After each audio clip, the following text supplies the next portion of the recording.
هو الكأس خضع له بعد أن كان هو آخر من حققها.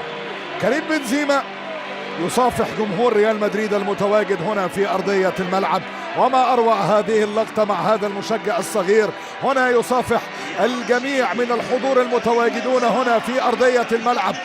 يصافح فلورنتينو بيريز رئيس النادي بنظرة، وليروبياليس رئيس الاتحاد الأسباني، ومع الملك فيليب السادس ملك اسبانيا الميرينجي بطلا للكوبا ديل ري.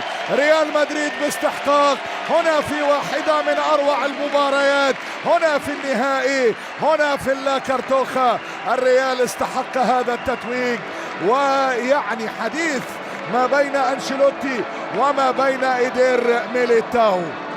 كريم واخد الكاس ونازل من اجل الاحتفال، ورايح لزملائه الذين ينتظرون الكأس بفارغ الصبر. اللقب رقم 20 لريال مدريد في مسابقة الكوبا ديل ري. يتقلد الميدالية، بنزيما يحمل الكأس الكوبا ديل ري إن استعصت عن الريال سنوات.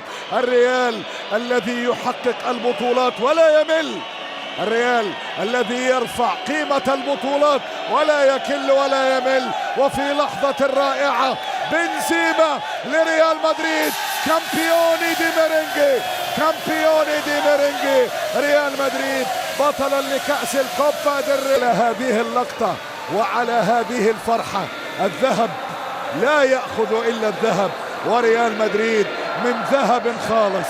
هلا مدريد.